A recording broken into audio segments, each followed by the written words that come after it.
Donc, nous avons dit que suite aux ambiguïtés du système de flottement et afin de lutter contre les désordres sur le marché d'échange liés notamment au déséquilibre américain, donc les grands pays industrialisés, ils vont chercher durant les années 80 à coopérer pour favoriser une intervention coordonnée des banques centrales sur le marché d'échange dans leur réalisation. Donc, on va assister à plusieurs accords menés par les grands pays industrialisés. En 1985, par exemple, à New York, les accords de Plaza ont été conclus. C'est ce qu'on appelle les accords du G5. C'est les États-Unis, la France, la Grande-Bretagne et l'Allemagne et le Japon. L'objectif ici, c'est de gérer de manière concertée les taux de change pour faire baisser le dollar. Et les accords de Louvre en 1987, c'est les accords du J7, c'est le G5 et avec l'association de l'Italie et le Canada. L'objectif à ce niveau, c'est de stabiliser les taux de change et stopper l'importante baisse du dollar. Donc, dès 1979, l'Europe a commencé à définir une politique de stabilisation des taux de change entre les monnaies des pays appartenant à la communauté économique européenne qui va se transformer en Union européenne par la suite. Donc, l'instabilité monétaire, c'est la caractéristique du XXe siècle. Donc, la cause, c'est l'ensemble des bouleversements politiques, économiques, durant le XXe siècle, suite essentiellement à l'émergence d'une nouvelle monnaie internationale qui est le dollar. Et vers la fin du XXe siècle, donc, on va assister à un retour à une concertation des principales puissances économiques à l'échelle internationale afin de tenter de limiter ces fluctuations des monnaies qui génèrent l'instabilité du système monétaire international. Et on va assister donc à la création d'une zone monétaire européenne unifiée, avec la naissance d'une nouvelle monnaie qui va constituer un nouveau bouleversement du système monétaire international.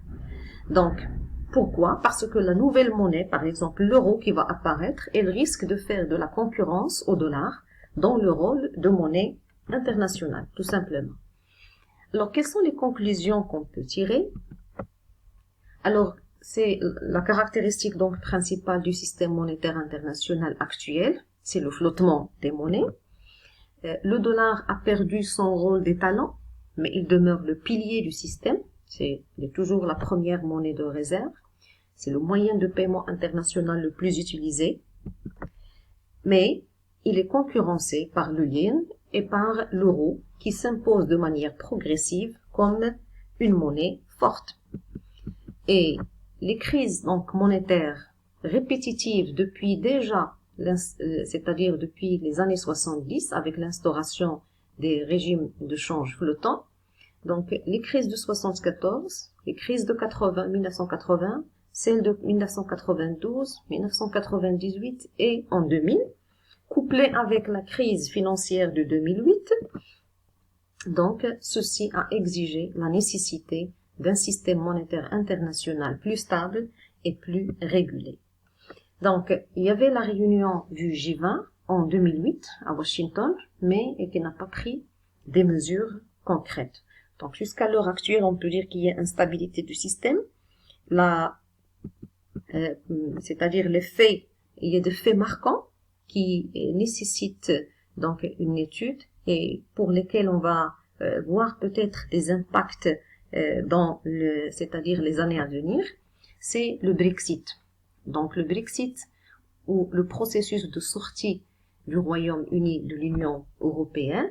Donc il s'est effectué d'ailleurs dernièrement, vers le 31 janvier, 1er février de l'année en cours, et donc le pays a quitté le système européen de banque centrale.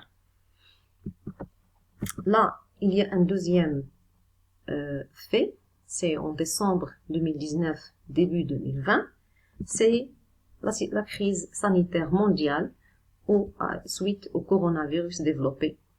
Donc, cette crise, elle s'est déclarée pandémie par l'Organisation mondiale de la santé, et donc elle sera généralement suivie par une crise économique et financière.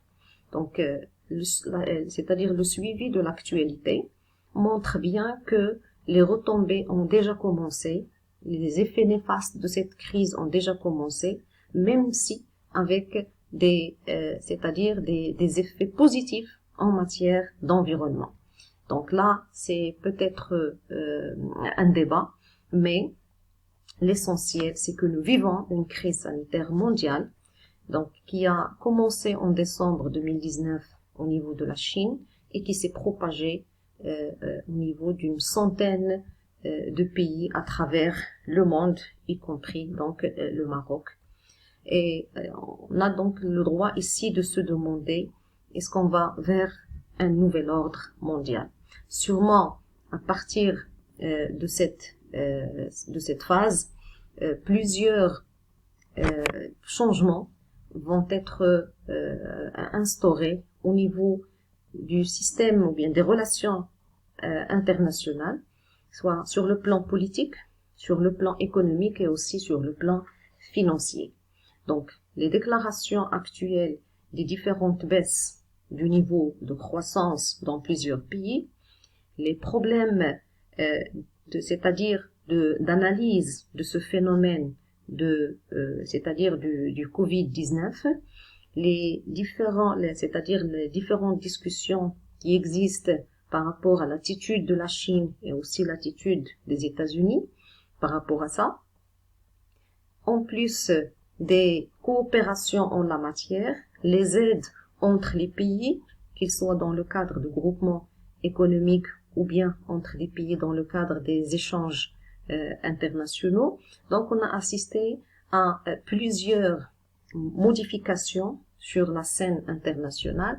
Donc, c'est-à-dire, on prévoit un nouvel ordre mondial après cette crise. Et donc, voilà, ce sont des éléments que j'aimerais partager avec vous pour pouvoir poser aussi des questions et suivre l'actualité en matière donc d'économie internationale par rapport à ces événements qui viennent de marquer donc l'histoire que nous vivons ou bien la période que nous vivons. Donc je vous souhaite un bon confinement, continuez à rester chez vous et la séance prochaine va être consacrée généralement au dernier chapitre au cours de ce module qui sera réservé, je répète, aux institutions économiques internationales. Donc, le conseil ici, c'est d'essayer de mener une petite recherche sur les différentes institutions. On n'a pas le temps donc de les traiter de manière détaillée. On va voir, l'objectif c'est de voir leur rôle, comment ils contribuent à l'économie internationale, ceux qui sont consacrés au commerce aussi, et ceux qui ont un rôle sur le plan, c'est-à-dire de financement, ou bien aussi sur le plan d'aide, ou sur le plan économique et aussi politique. Donc, je vous remercie et à la séance prochaine.